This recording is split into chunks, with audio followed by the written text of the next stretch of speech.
First of all, I want to say congratulations, guys. CHI-NOG number 6. This is the third one that I've been at. I think this is really a fantastic show. Thanks for what you're doing with the community here. The first one that I was at was CHI-NOG 02, and it was about 3 tables in the middle of here, about 30 people, so really a great success, so it's great to see. So congratulations. As Jason said, I'm security evangelist for Radware. Prior to that, for 8 years, I worked at a great company called Server Central and the network team there. Hi, friends. I'm a network guy. I'm a technical guy by nature. I used Radware products in my network to help fight DDoS, and it was a natural transition for me. So today what we're going to talk about is some of the DDoS threat landscape, right? It's a lot to talk about in 30 minutes. Some of the things we're going to go over. We're going to talk about DDoS itself. We're going to do some overview of what we think are vectors that we're pretty familiar with, but good to remind ourselves of what's there. We're going to talk about the way that people attack us. We're going to talk about tools for Anonymous.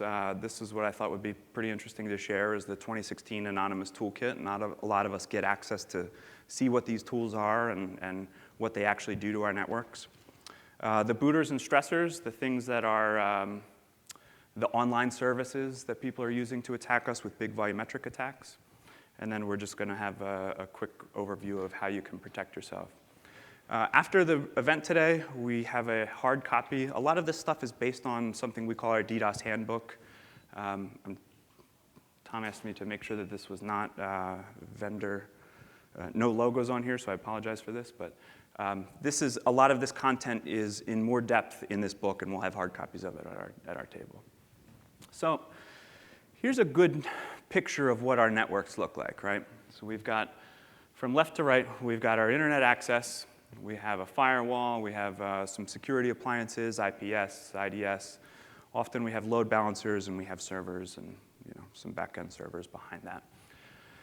Every year, Radware does what we call our ERT report. That's the common name for it, but it's a global network application and security report, where we survey people. And this year, we surveyed 300 customers, 300 people, some of them customers, some of them not.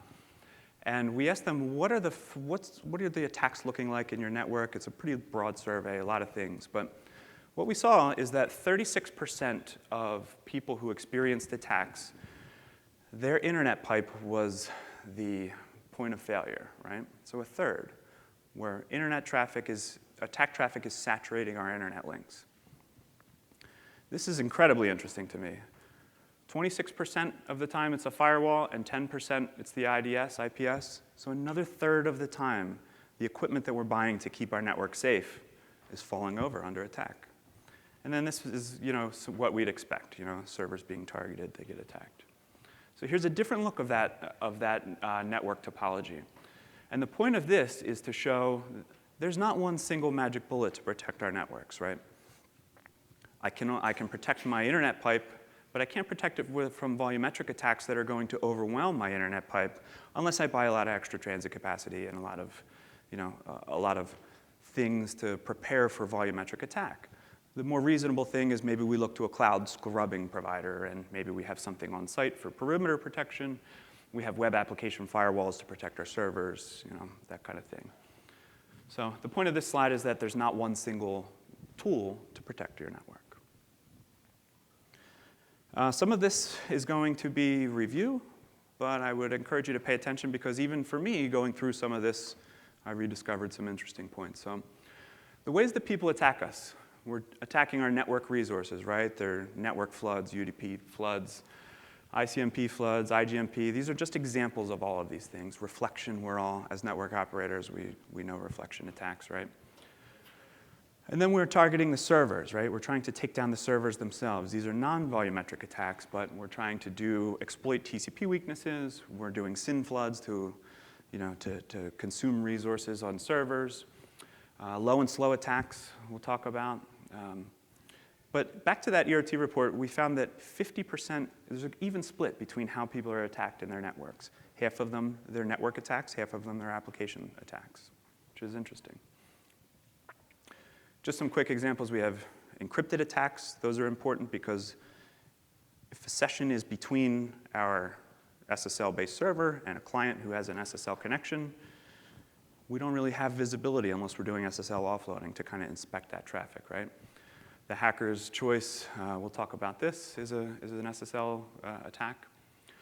We have attacks that target application resources, right? We're attacking the application for HTTP, DNS, low and slow attacks. So again, we're familiar with UDP floods, but let's talk about really what happens here. UDP floods, UDP is a connectionless protocol, right? We're all familiar with it. UDP floods don't exploit a specific vulnerability. They do what they're supposed to do. Now, a lot of times we're familiar with UDP floods that are reflection attacks, right? But UDP flood itself is also very interesting to think about because typically they come from spoofed source IP addresses, and then the server being attacked has to generate an ICMP response. And that is CPU resource intensive, right? That's why we have control plane policers on our routers for ICMP, right? So we can still do damage with a simple UDP flood on a resource. ICMP floods, again, along the same lines. Hitting something with ICMP, we have to think about that we have resources that have to generate the ICMP response. So you're not here to learn about ICMP and UDP resource attacks. So reflection attacks, as network operators, we're often familiar with these, but it's the idea of attacker sends spoofed requests to servers, and the server sends a larger response back to the victim, right? TCP weaknesses, misuse of the 6 control bits. We're most familiar probably with SYN floods. There are other types of attacks in here. Remember that TCP requires a 3-way handshake, and so abusing that requirement in the handshake is a way to attack a server. SYN floods are one of the most common vectors that we see. Attacks, they flood a target with SYN packets, and they wait for the target to respond with ACKs. So many threads are opened, and buffers are assigned, and as these connections are trying to be opened, that we consume the resources on the appliance, right? We run out of available resources. And then so no new incoming traffic can be handled. So here's interesting real data that I did with this.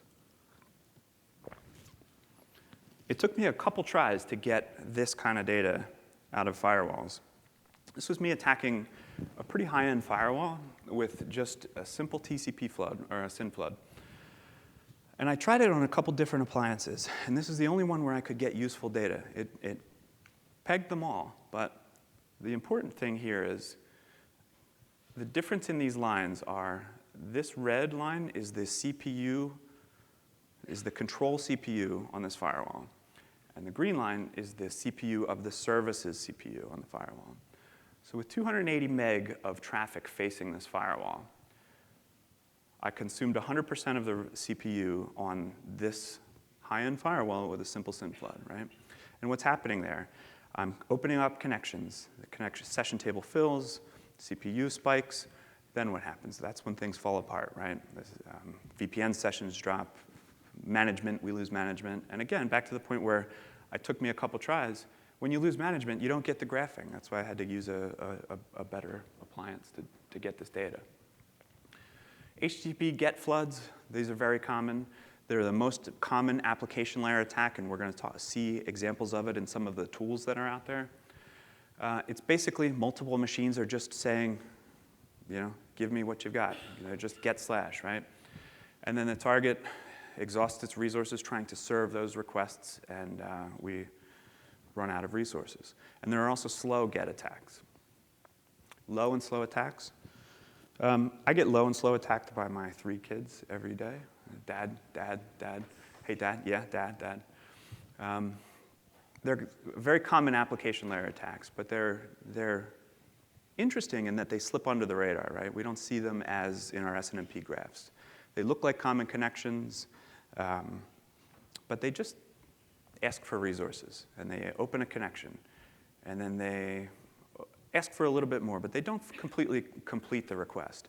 And what happens is they keep the session open just before they time out, And it's an attack that will drive you crazy looking for it, right?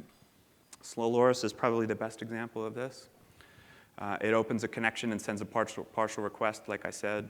Eventually, more requests are sent but not received, and connections are exhausted. I think this might be the last example of the actual attacks. The hacker's choice, I thought this was really good because it's low and slow and it's an encrypted attack. It initiates a regular SSL handshake and then immediately asks for the renegotiation of the encrypted session and asks for the key. And it continues this until we've completed exhaustion of resources on the server. But what's interesting is how are you going to see this? It's a low and slow attack, so you're not going to see an anomaly in your network graphs. And it's encrypted service. It's an encrypted traffic, right? So how are you going to see this? Maybe in some SSL offloading, maybe in some weird logs, but it's going to be a tough one to troubleshoot, right? So this is the interesting part, and then the next part is even more interesting. So the anonymous toolkit for 2016. At Radware, we have researchers who are guys who are connected to this, underground network and finding what people are saying. So that's kind of how a lot of this, I've had the assistance from some of these researchers, but these are some of the most common attacks in the toolkit. It's a thing that you can download, and all of these are applications, and then there are other things we'll talk about, but we'll talk about examples of some of these. The anonymous DOSer, typical TCP SYN Flood, launched from a client. This is what the payload looks like, right? They're just basic SYN Flood. But these are the tools that people are hitting us with, right? Anonymous ping attack. Again, ping, not all that interesting to us, but when they come in volume and they're maybe attacking our infrastructure, maybe a little more interesting, right? When they're attacking our routers that don't have the compute power. Blackout is a good one. A couple different options. I got a TCP, I got a UDP option, ICMP and HTTP. I can set, obviously, my target and my target port. I can set text in the payload of the traffic that I'm sending. I was going to say CHI-NOG rules in here, but I don't know where this would go. So the UDP thing is interesting. All of this is, anybody familiar with Quick? It's a UDP, a quick UDP multiplexing type protocol that is an experimental thing that has something to do with Chrome. I am first learning about it now as I'm learning about this research, but interesting to see. There are a couple other tools that use Quick. BBBJ HH from Blackburn is also a SYN Flood. Not many options here. You can change the port, target, the number of sockets. Here's what the payload looks like. ByteDOS, again, a SYN Flood, ICMP, DNS resolution. So a lot of people don't understand attacking websites means attacking IP addresses. So this will help them find the IP addresses. Something I wanted to point out here, none of this is spoofed here, none of the source, but it's just interesting to see. This is what we would expect when you think about it, but incrementing source ports, attacking common destination port. Fireflood was a good one. I spent a little bit of time watching what this does and taking captures and trying to interpret what it does. So you're targeting web servers with this tool. It starts with quick, and then it changes to HTTP GETs. So what's interesting about it is that it becomes a multi-vector tool. And I believe that sometimes, some of the captures that I did, it was only quick, and some of them it alternated between. It's something I want to learn more about, but the interesting point is that when we're being attacked from multi-vector, from multiple vectors, something like this could be hard to block, right? I've got a UDP flood. This is going to come in as a UDP flood. And then suddenly I've got a TCP application attack, right, in the same tool. This is what the actual payload will look like. It's a random GET. It's got some header information in here. And then the server is responding with I don't know what you're talking about, 400 bad request, right? Here's an example of slow loris.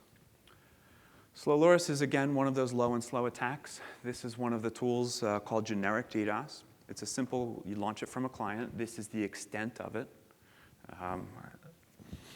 All you do is add the target IP of what you're going to do or the domain, and you say how long you want to launch it for. And that's it. You get a meaningless post. The server replies, and I don't know what you're talking about for here. I got a 400 bad request again. And I have to handle that connection, right, as the server. High orbit ion cannon we're familiar with. That's a common one, widely available, very easy to get your hands on. What's interesting about a high orbit ion cannon is that it allows you to feed scripts into the tool and do a lot more with it. And it also has a hive mind feature. I think that one is, no, Loic has the hive mind feature. But the ability to add scripts and be able to do things like randomize source IP addresses and give it very specific attacks that you want this tool to use is interesting and why it's a very powerful tool. Loic, low orbit ion cannon, has been around for a very long time, but it's still in the toolkit, and there are several versions of it, which makes it interesting. It's a tool that people like. The hive mind feature is interesting, so allowing you to coordinate resources and connect it to IRC and then let IRC launch and control all of these attackers, basically. The downside of it is it does not obscure, it doesn't hide your source IP address. This one, the only reason that it's up here, it is a ping tool, but it plays music. It plays a very, like, we're going to get you ominous song while you're launching it, which is funny. But otherwise, it's not all that interesting, right? It's just ping floods. The other side of this is, so these are tools that we talked about and clients that we're launching. The other side of this is there are live distributions, right? There are OSs that people are using to attack us. Parrot OS is a great example of that. They'll do things like DNS, NTP, SNMP, SSDP attacks. Kali Linux is a big one that people use for testing. But it's not just this stuff, right? This is a SQL injection attack that's happening on one of the Parrot OS examples. So there's a lot that these tools can use, and they're actually pretty good for us to use, to test our own networks too. The online services, this is the good stuff as for network people, right? For $19.99, you can get a 15 gig attack for 1,200 seconds. The Shenron attack tool, this is the public commercial tool for Lizard Squad. Lizard Squad are the people who were behind the attacks in Christmas in 2014, right? The Xbox and the Sony. They took down League of Legends, Destiny, Blizzard, the Tor network. Like they're very, very popular, and this is their commercial tool. But it's not the cheapest. There are all these type of options you can get. This looks like signing up for a VPS, right? I mean, it's like, hey, this is great.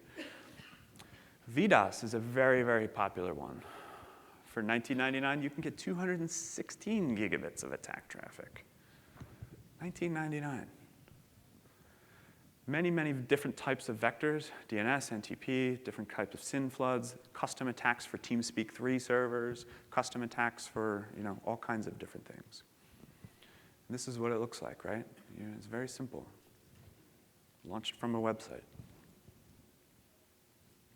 Router Slab, what a great name. This is what if I were launching a service, I would call it Router Slab. For $6, you can get 10 to 15 gig of attack traffic. Or 5 to 10, I'm sorry. $6, it's nothing. You pay more than that for shipping on a box for something, right?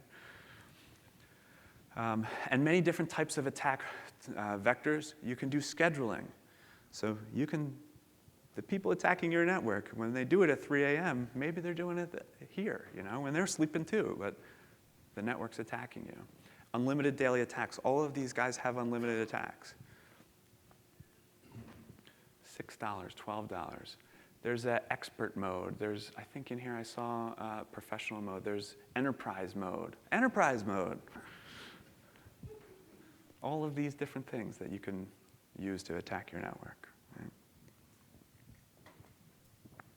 So strategies for survival. How are we going to handle this when we're under attack? There are a couple ways, right? So as network people, we have a lot of tools available to us. I am a big proponent of NetFlow. I think NetFlow is going to be able to tell you a whole lot about your network. I'm looking forward to Avi's talk about NetFlow later. Being prepared is important. Being prepared is a lot of things. How prepared can you always be, right?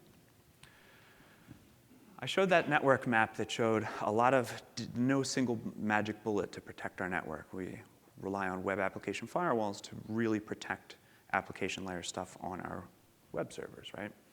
But we rely on perimeter-based detection and mitigation tools.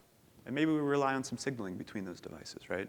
But when we get overwhelmed from a volumetric attack, we need a way to handle that too, right? So we use that with a cloud scrubbing partner or something.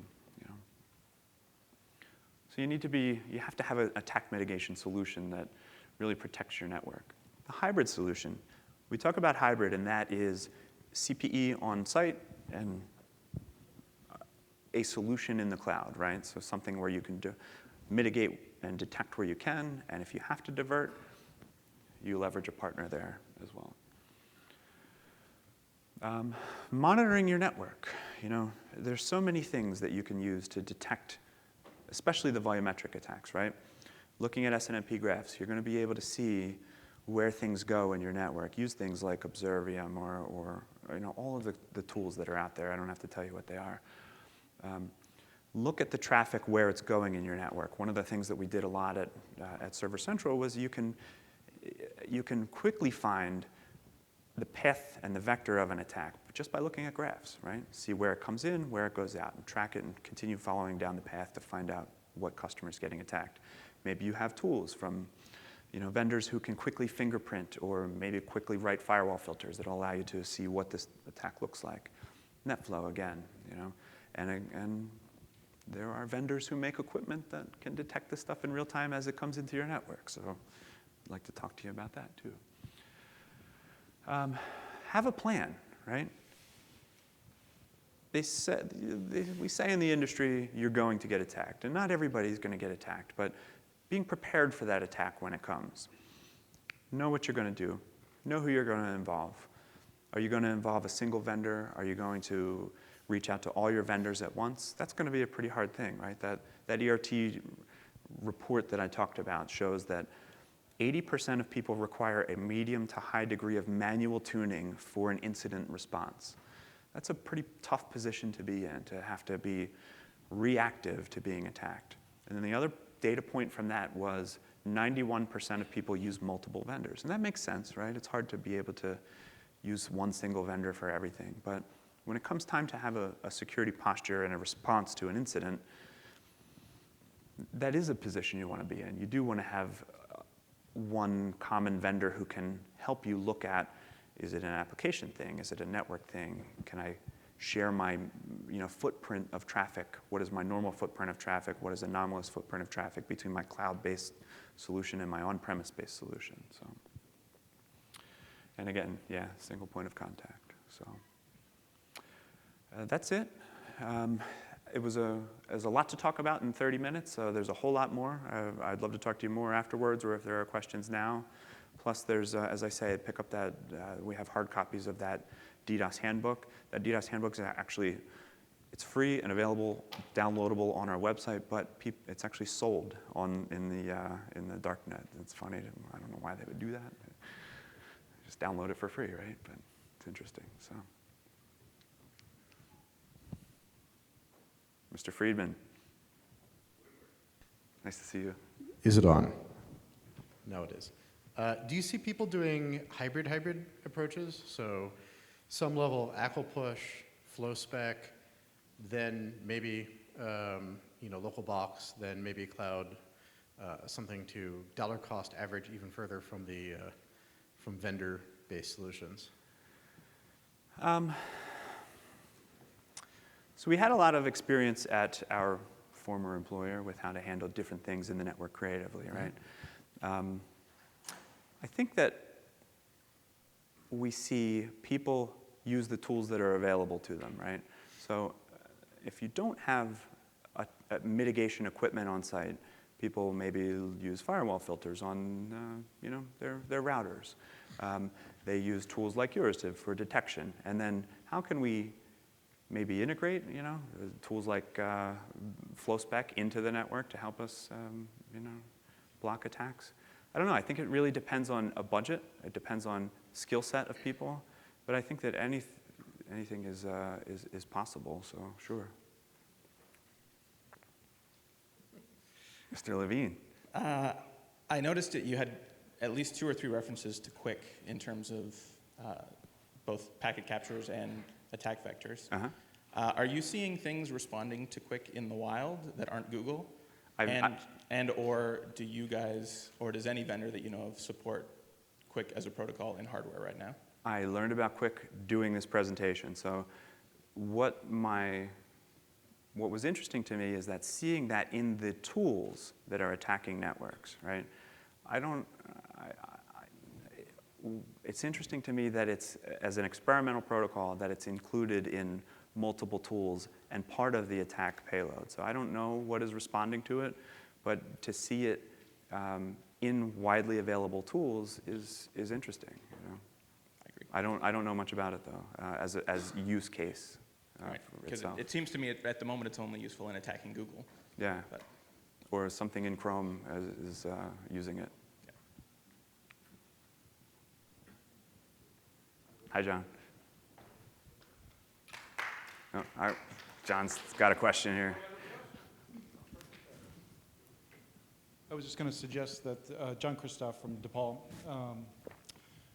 if the quick stuff was over port 80, historically a lot of flood attacks over UDP port 80 was just a common thing, and it wasn't specific to HTTP or the quick protocol itself. So some of that could be explain some of that traffic. Yeah, and in fact, with a lot of these tools, the port that is the default port that it puts in is 80, and we all know that attacking a website with UDP 80 doesn't really, it's not interesting. It's just a volumetric attack at that point. But I think a lot of that comes from the tools just putting the default port of 80 and a UDP attack. So. All right, well, thank you very much. It's an honor to be here, and look forward to the rest.